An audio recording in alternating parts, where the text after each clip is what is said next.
Olá, eu sou a enfermeira Ana Paula Daltro, faço parte da equipe da Educação Permanente do Hospital Federal Cardoso Fontes. E hoje vamos conversar sobre cateterismo vesical de demora, prática segura e prevenção de infecção. Vamos para a definição. O cateterismo vesical de demora é a introdução de catéter pela uretra até a bexiga. Em alguns casos, você pode fazer a introdução por via suprapúbica. Ele pode ser intermitente ou de alívio, quando essa introdução do catéter pela uretra até a bexiga, logo após esse catéter ele é retirado. Então, você faz a introdução e logo após retira. Cateterismo vesical de demora consiste na entrada e permanência de um catéter pelo orifício da uretra até a bexiga por um período de tempo. Então, existem diferenças entre o intermitente e o cateterismo vesical de demora. A indicação é diferente, o tipo de catéter utilizado, o tempo de permanência desse catéter e se você vai utilizar o sistema aberto ou o sistema fechado. Aqui, para nós visualizarmos o meato urinário feminino, e o meato urinário masculino, onde nós fazemos a introdução do catéter vesical de demora. Aqui é a uretra masculina, onde o catéter é inserido até a bexiga. E aqui nós temos a uretra feminina, onde o catéter é inserido também até a bexiga. Porque a uretra feminina é bem menor do que a uretra masculina.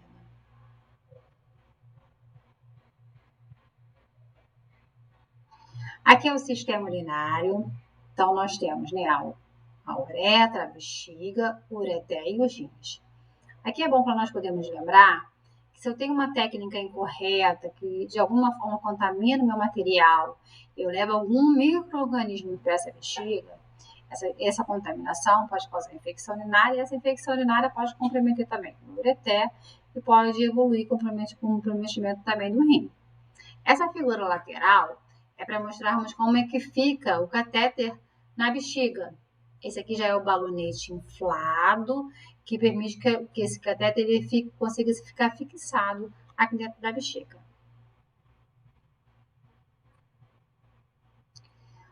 O cateterismo vesical de demora, ele tem algumas indicações.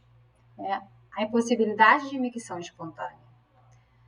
Paciente hemodinamicamente com necessidade de monitorização de débito urinário. Pós-operatório, pelo menor tempo possível, com recomendação máxima de 24 horas, exceto em cirurgias urológicas específicas. Então, se eu tenho um paciente que pós-operatório, que tem uma recomendação de utilizar o cateter vesical de demora, eu posso colocar e o tempo em 24 horas retirar. Em caso de cirurgia urológica, a gente tem que lembrar que isso tem que ser revisto realmente pelos médicos que fizeram a cirurgia. E, por último, tratamento em mulheres com lesão por pressão grau 4. Nas complicações, nós temos as complicações infecciosas, que pode ser local, mas também pode ser sistêmica. Essa infecção ela pode evoluir se tornar sistêmica. E nós temos as complicações não infecciosas, que são traumas uretrais por tração, a restrição da mobilidade e desconforto. A principal complicação é a infecção do trato urinário. A infecção do trato urinário é uma das principais causas prevalentes de infecções relacionadas à assistência à saúde, as IRAS, de grande potencial preventivo, visto que a maior parte delas está relacionada à cateterização vesical. A infecção do trato urinário é responsável por 35% a 45% das IRAS. A infecção do trato urinário ela pode ser extraluminal ou intraluminal. Extraluminal, pela introdução do catéter, por traumas e pela junção entre o catéter e o meato urinário. Intraluminal, quando tem desconexão do sistema, refluxo urinário, ou então quando eu deixo o meu sistema aberto. Nós temos que ficar atento a algumas questões. Cerca de 16 a 25% dos pacientes internados são expostos ao cateterismo vesical de alívio ou de demora. O tempo prolongado do uso do cateterismo sem necessidade aumenta o risco de infecção e aumenta os gastos públicos, porque você tem um aumento dos dias de internação, você tem que utilizar medicamentos, mais medicações, então a gente acaba tendo um aumento também do gasto público. A técnica ela precisa ser segura e asséptica na realização do procedimento. Nós precisamos garantir a qualidade da assistência prestada e minimizar as possíveis complicações. Quando nós formos inflar o balonete, ele precisa ser inflado somente com água destilada. O soro fisiológico ele contém sódio, que pode resultar na formação de cristais no interior da bexiga, podendo ocasionar lesões na uretra. Aqui nós temos um cateter vesical de demora, né? E o balonete aqui inflado. O volume que você vai utilizar de água destilada para inflar esse balonete, ele vem descrito no catéter. Então, o volume nós vamos olhar, aqui no caso 30 ml. Então, eu vou utilizar 30 ml de água destilada para inflar por essa lateral aqui. No homem, em relação à lidocaína, eu uso na seringa. Então, eu uso uma seringa, a literatura recomenda, né, de 5 a 10 ml. Aqui no nosso hospital, na urologia, nós utilizamos 20 ml. Então, no homem, de 5 a 10 ml na seringa, introduz no meato urinário. Na mulher, nós vamos utilizar a lidocaína na extremidade da sonda. Vamos lembrar que a competência do procedimento é do enfermeiro. A equipe de enfermagem é responsável pela manutenção do cateter vesical de demora, pelas boas práticas no cuidado, mas a competência de realizar o procedimento é do enfermeiro. A prevenção da infecção do trato urinário associada ao cateter vesical, ela está associada a um treinamento profissional. Nós precisamos ter profissionais treinados, com utilização de técnica correta, uma fixação correta do catéter e uma manutenção adequada. O procedimento. Nós precisamos orientar o nosso paciente, preparar o ambiente com privacidade, lavar as mãos antes e após o procedimento e se deixar todo o nosso material separado antes de começar o procedimento. Separei meu material, vou realizar a higiene íntima, né? Já orientei meu paciente, vou realizar a higiene íntima, que pode ser realizada com a clorexidina de germante 2% e pode ser realizada também com água e sabão, tá? Utilizei água, sabão, fiz a higiene íntima, ok. Se eu utilizar também clorexidina de germante, eu tenho que utilizar a água após também para poder lavar. E lavo a mão antes e após o procedimento. Aqui no hospital, nós aconselhamos a utilizar a bandeja de cateterismo vesical estéreo, onde contém a cuba redonda, a cuba rim, a pinça longa, o campo fenestrado. Isso aqui é o cateter vesical. Nós temos cateter vesical de 2 vias e cateter vesical de 3 vias. Essa lateral é a via onde nós vamos inflar o balonete. O centro vai ser a via de drenagem. E esse aqui, como são 3 vias, tem a outra lateral, que é a via de irrigação. Vamos lembrar que quando realizamos a irrigação, precisamos medir o volume que entra e o volume que sai. Aqui é o coletor de urina com sistema fechado estéreo, que precisa estar preenchido. Então, vamos tomar cuidado em preencher esse coletor e fazer com que ele permaneça sempre acima do chão. Aqui são os materiais, então tem o equipamento de proteção individual. Vamos utilizar o quê? Máscara, luva, o importante é que nós utilizemos óculos, recomendamos também o avental, né? A gás estéreo, uma seringa de 20, agulha 40x12, água destilada, a lidocaína, gel, a clorexidina aquosa, a 0,2 e o material para fixar.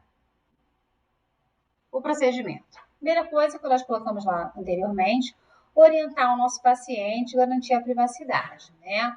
Lavar as mãos, se parabenizar, posicionar o paciente, quando realizar a higiene íntima, já vamos localizar o meato urinário, né? Após realizar a higiene íntima, retiro as luvas, lavo a mão e aí eu vou assim para minha bandeja que eu já separei.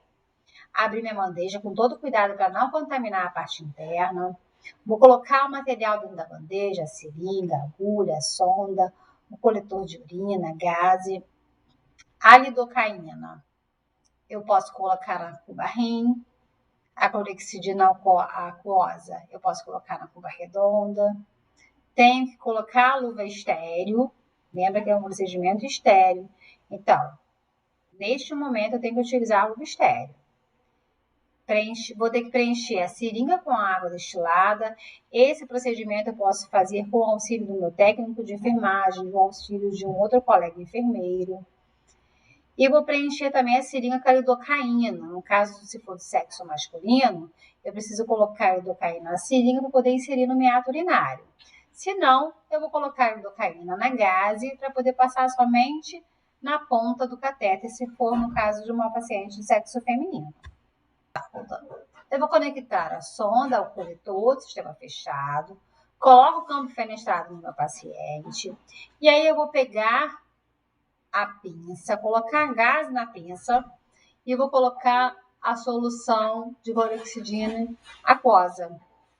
E vou fazer uma limpeza, uma antisepsia no meato urinário. Coloco a xilocaína gel e vou inserir a sonda no meato urinário, verificando o retorno da urina. Verifiquei o retorno, terminei de introduzir minha sonda, vou inflar o balonete, fazer uma pequena tração na sonda para ver se ela realmente está presa. Retiro o campo fenestrado e vou fixar o meu catéter. O homem eu vou fixar na região suprapúbica e a mulher na face interna da coxa.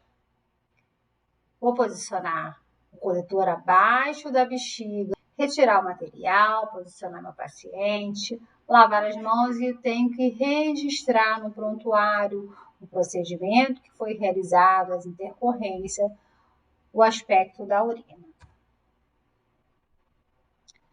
A infecção do trato urinário, para prevenir essa infecção, eu preciso utilizar um sistema de drenagem fechado e estéril para poder instalar esse catéter. Manter esse sistema fechado. Então, a ponta dele tem que estar fechada. Eu não posso abrir e tirar quando for esvaziar e deixar aberto. Quando eu for colher a urina, tem um dispositivo lateral próprio para colher a urina. Se houver desconexão da ponta do coletor com a ponta do catéter, eu tenho que retirar o catéter e fazer todo o procedimento e instalar novamente o catéter. Eu preciso manter esse coletor abaixo da bexiga e essa parte de baixo do coletor ela precisa estar 10 centímetros de distância do chão. Tem que esvaziar essa bolsa coletora quando ela estiver com 2/3 da sua capacidade. E sempre higienizar as mãos antes e após fazer o procedimento no sistema de drenagem. Vamos evitar dobras no sistema. Fixar o catéter para não ocorrer tração ou movimentação. Aqui, ó, a imagem, então, na face interna da coxa, a mulher, na região suprapúbica no homem. Em relação à higiene íntima do meato uretral, nós temos que fazer diariamente essa higiene íntima e, no caso do CTI, aqui no hospital, é recomendado que essa higiene no meato uretral ela seja feita 3 vezes ao dia. Mas fora do CTI, a gente recomenda que ela seja feita uma vez ao dia ou, se o teu paciente evacuar, você vai ter que fazer novamente. E nós temos que verificar diariamente a necessidade de realmente manter esse catéter, para que nós possamos tirá-lo o mais precocemente possível. Aqui são nossas referências e até a próxima. Então, dando continuidade, né, ao nosso vídeo, nós vamos mostrar alguns materiais para vocês, né? Nós temos aqui a bolsa coletora e nós vamos falar da importância de nós estarmos preenchendo essa bolsa coletora. Então, nós temos aqui, ó, o local para colocar o nome, a data que você instalou, o leito do meu paciente. Então, isso daqui, depois que você fizer o procedimento, é importante que você faça todo o preenchimento dessa bolsa, ok?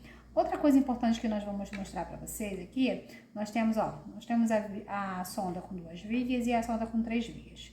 Lembra que nós comentamos, né, durante o vídeo, que a sonda, né, ela já vem aqui, ó, colocando quantos ml que você vai utilizar no balonete, tá? Essa, por exemplo, é 30 ml. Então, a gente vai inflar o balonete com 30 ml. Existe uma controvérsia em relação à testagem desse balonete, né? Alguns pesquisadores, né, colocam que não se deve testar o balonete, mesmo porque não é recomendado pelo fabricante. O fabricante ele já testa o balonete. E o porquê disso? Vou inflar aqui o balonete para vocês verem, ó, inflei. Quando eu desinflo o balonete, eu não sei se vocês vão conseguir observar, mas eu vou tentar mostrar para vocês bem de pertinho. Olha, existe uma memória, pode causar uma memória aqui.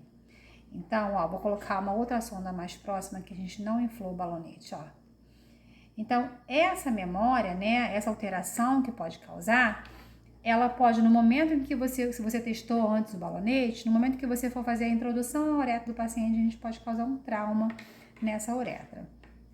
Então, por isso que existe essa controvérsia em relação à recomendação e algumas recomendações dizendo que não é necessário testar o balonete, tá? Outra coisa importante que a gente não pode deixar de falar aqui é em relação que nós só podemos utilizar a água destilada para poder inflar esse balonete, tá bom? Até a próxima!